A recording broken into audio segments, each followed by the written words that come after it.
اینجا استودیوی مرکزی رادیو آزادی است و در چند دقیقه دیگر شما را با اخبار تاجیکستان و جهان آشنا می‌کنیم. سلام بینندگان مهربان، نخست نگاهی می‌اندازیم به نامگوی موضوع امروز 12 سپتامبر. در نشست دوشنبه صاحبکاران تاجیکستان و قزاقستان راه‌های توسعه همکاری‌های سودمند را بررسی کردند. در نیمساله یکم علاقه دادگیری جمهوری تاجیکستان با قزاقستان 559.7 میلیون را تشکیل داد. مجری تاجیک میگوید به کمک میانروها نیز دریافت کار در اتحادیه اروپا و از جمله کشورهای ساحل بحر بالتیک امکان پذیر است. ای برادرای تاجیک، آمدن به اروپا عموماً به پول است. و بانک مرکزی روسیه امید دارد که از حساب بالا بردن فایز قرض قرب روبل روسی را تحکیم می‌بخشد. امروز در همایش در دوشنبه تاجران تاجیک و قزاقستانی راه‌های نو و افزایش حجم دادوگرفت دو کشور را بررسی می‌کنند. تاجیکستان از قزاقستان اساساً گندم و مواد سوزشواری می‌خرد و بر عوض محصولات کشاورزی بروقتی را می‌فروشد. بهار امسال در همایش در قزاقستان صاحبکاران دو کشور 40 سازشنامه را با مبلغ بیش از 2.5 میلیارد دلار آمریکایی امضا کرده بودند. اسکندر فیروز و امیر ایسویف موضوع ادامه می‌دهند. بیزنس فورум قزاقستان و تاجیکستان صبح امروز در مهمانخانه خیلتن دوشنبه با تمرکز بر گسترش همکاری‌های اقتصادی بین دو کشور آغاز به کار کرد. نمایندگان 15 شرکت قزاقستانی و 10 شرکت تاجیکستانی گرد هم آمدند تا درباره توسعه همکاری‌های اقتصادی گفتگو کنند. طبق معلومات‌های اموری در نیمساله یکم علاقه دادگیری جمهوری تاجیکستان با قزاقستان 559.7 میلیون را تشکیل داد. در روز نخستین این همایش مراسم امضای چندین قرارداد همکاری بین شرکت‌های دو کشور برگزار شد. محصولاتی که ویا دارند در تمام دنیا چه است؟ یعنی به اعتراف شده است. در نیاز مغازیر بسیارتر در همین ساحه همکاری کرده ایستاده‌ایم در شرکت اوستا با یعنی که این مرمری و شرکت‌های قزاقی می‌شود. 2 سال قبل در بازارهای تاجیکستان فراوانی روغن آفتابپرستی از قزاقستان وارد شونده مشاهده می‌شد، ولی حاصل آفتابپرست در قزاقستان امسال چندان خوب نبوده است. Знаете, это зависит все от урожайности. То есть, в том году миқдори содироти равғани офтобпараст аз ҳосили он вобаста аст. соли гузашта мо ба Тоҷикистон ҳудуди 80,000 тонна равғани офтобпарастро содирот кардем. имсол ҳанӯз маълум нест ки ин рақам баробари чанд тонна мешавад. зеро ба сабаби обу ҳаво ва мудирияти нодуруст ҳосили офтобпараст чандон зиёд нест. Бывает то, что чуть неграмотно люди подходят к посадке урожая. تاجیکستان از قزاقستان اساساً گندم و سوزشواری خریداری کرده محصولات کشاورزی بر وقتی صادر میکند. میدونم که هر دو کشور در این زمینه فعالیت‌های انجام می‌دهند. نرخ میوه و سبزوات بروقتی در قزاقستان همساله بلند شده باعث ناراضگی ساکنان و جامعه می‌گردد. در صورت راه‌اندازی با ثمر انتقال این محصولات از تاجیکستان ما می‌توانیم شدت تأثیر بالاروی نرخ‌ها را کاهش دهیم. همایش تاجران تاجیکستانی و قزاقستانی در دوشنبه در آستانه ملاقات رهبران کشورهای آسیای مرکزی در دوشنبه که قرار است در هفته جاری برگزار شود تشکیل شد. دوشنبه و آستانه قصد دارند حجم دادوگرفت سالانه میان دو کشور را به 2 میلیارد دلار آمریکایی برسانند. رو می‌ریم با موضوعهای دیگر. تقریبا همه روزه از هر گوشه و کنار روسیه خبرها درباره برگزاری رید و یا عملیات نسبت مهاجران به چشم می‌رسد. مصاحبان رادیو آزادی میگویند حالا اکثرا آنهایی رو میجویند که شناسنامه روسی دارند و اما خود را در قید حربی نگذاشتند. مهاجران تاجیک نیز در تقویت این حرفان نوارهای را میفرستند که در آن مقامات حفظی حقوق مهاجران شناسنامه روسی دار را سراغ میکنند. ما در این زمینه با والنتینا چوپیک حامی حقوق مهاجران که حالا در امریکا به سر میبرد صحبت داشتیم و نظر او را درباره برگزاری این ریدهای به اصطلاح دوامدار پرسیدیم. якуме ки ҳоло маъракаи пеш аз интихоботии минтақавӣ ҷараён дорад. дар ин 3 рӯзи охир интихобот дар бештари минтақаҳои русия баргузор шуд. ба тахмини ман то он даме ки овоздиҳӣ натиҷагирӣ нашавад, фишор нисбати муҳоҷирон идома хоҳад дошт. Зеро мақомоти рус ҳар дафъа ҳангоми интихобот аз чунин сиёсат кор мегиранд ва ҳисси миллатгароиву муҳоҷирбадбиниро бештар мекунанд. онҳо ба ин васила мехоҳанд вонамуд конанд ки гӯё барои ҳуқуқи шаҳрвандони Русия мубориза мебаранд, аммо дар асл чунин нест. ин як баҳонаи хуб барои ба хашм овардани аҳолӣ, дур кардани таваҷҷӯҳи онҳо аз мушкилоти рӯз ва ҳамзамон ғорат намудани қишри осебпазир аст. тавре медонем ҳоло маҳз муҳоҷирон завпазиранд ва кам касоне аз ҳуқуқи онҳо дифоъ мекунанд. илова бар ин воқеан ҳам феълан ҷалби нерӯи иловагӣ ба гурӯҳи зархаридони Вагнер аз ҳисоби соҳибони шиносномаҳои русӣ идома дорад. мутаассифона ҳоло низ хоҳишмандони дарёфти шаҳрвандии Русия аз ҳисоби зодагони Тоҷикистон бениҳоят зиёд аст.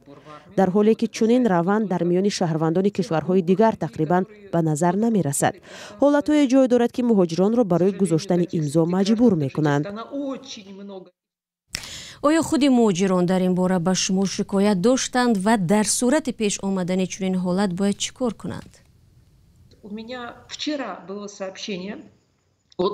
дирӯз як бора аз чанд нафаре ки барои гирифтани патент ба маркази муҳоҷиратии Сахарова рафта буданд ба ман паём расид.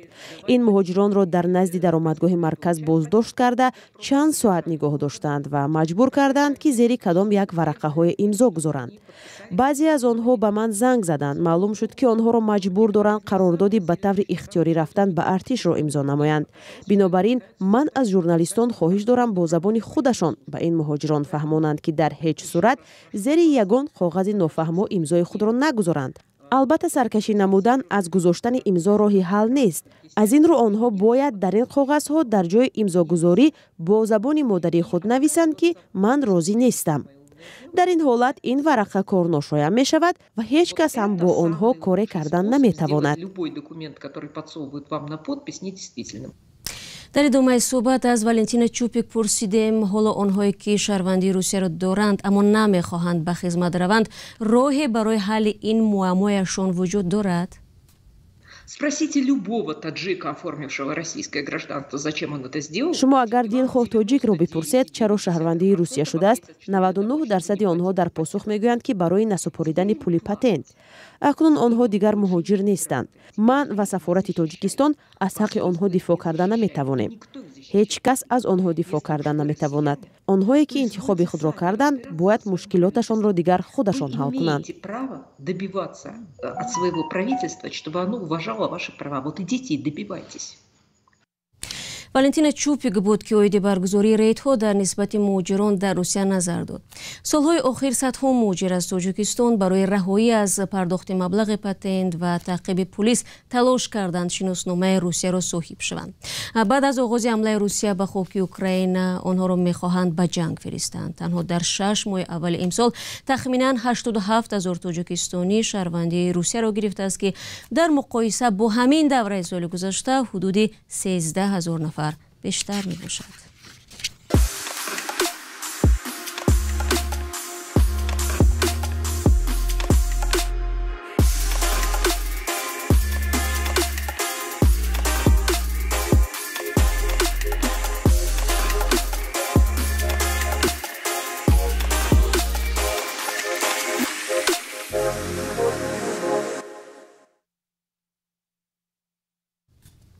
мавзӯи муҳоҷиратро идома медиҳем. бо сахттар шудани вазъи кору зиндагӣ дар Русия, муҳоҷирони меҳнатӣ аз Тоҷикистон роҳи сафари худро ба кишварҳои аврупоӣ, хосатан ба 3 давлати соҳили баҳри Балтик, Латвия, Литва ва Эстония ҳамвор мекунанд.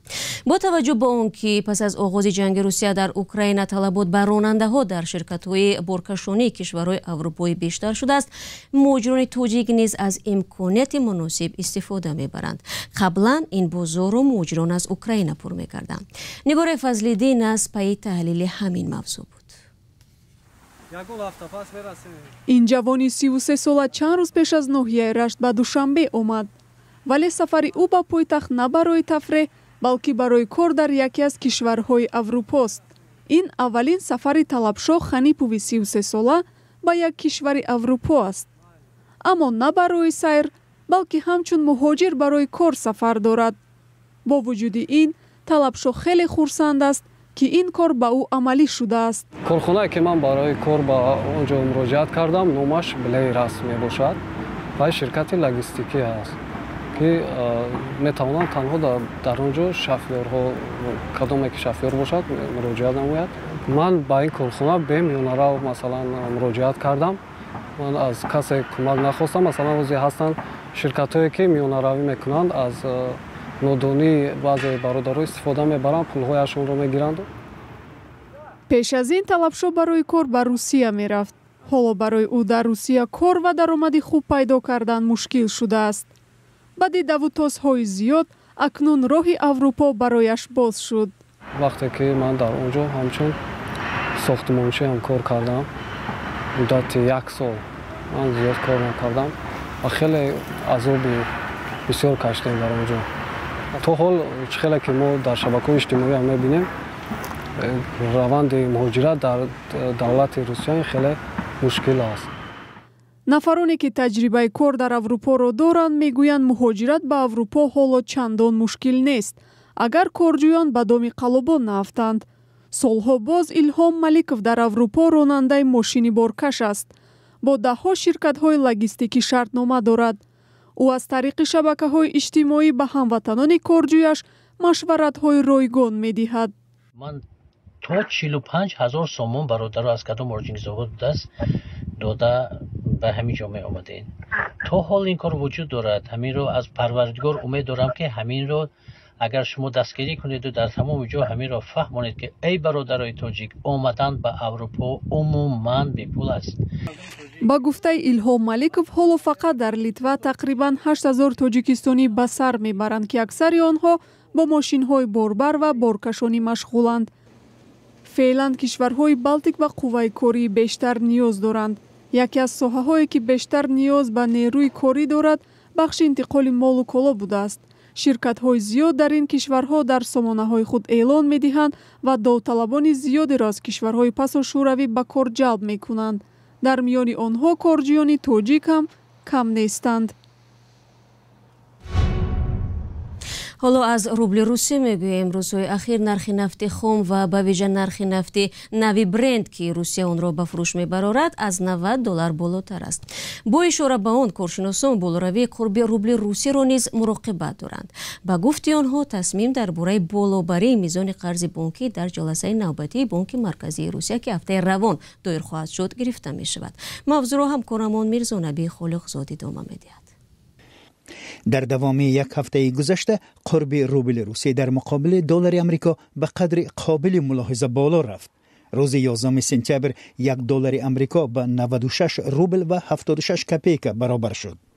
ҳамин тариқ дар 3 ҳафтаи гузашта рубли русия дар муқобили доллар беш аз 2% боло рафтааст.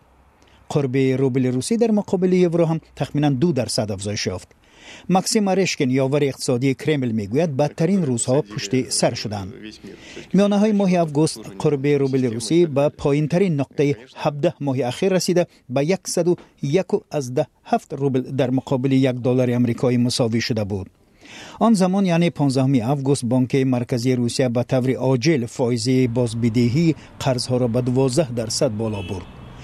коршиносон дар суҳбат бо хабарнигори Reuters тахмин карданд ки шояд дар нишасти ҳафтаи равон бонки марказии русия мизони бозбидеҳии қарзро боз ҳам болотар барад. поину болоравии қурби рубл дар тоҷикистон ҳам як мавзӯи муҳим аст, чун ҳазорҳо муҳоҷири тоҷик маблағи худро бо рубл ба ватан мефиристанд. ва парвандаи фаъоли сиёсӣ Низомиддин Насриддиновро ки аз Беларус ба Тоҷикистон истирдод шуда буд ба додгоҳи ноҳияи Исмоили Сомонӣ фиристоданд. дар ин бора наздиконаш хабар доданд. тафсилотро метавонед дар сомонаи мо бихонед. 15 дақиқа ки дар ихтиёр доштем ба поён расид. сипос аз шумо бинандагони гиромӣ ки то ин лаҳза бо мо будед. хабару гузоришҳои дигарро дар вебсайт ва саҳифаҳои Радиои Озодӣ метавонед дар фейсбуку, инстаграм, твиттеру, телеграм ва тиктоку одноклассники пайдову тамошо кунед. фардо шуморо дар барномаҳо мунтазир хоҳем буд. худро эҳтиёт кунед. худо нигаҳдор.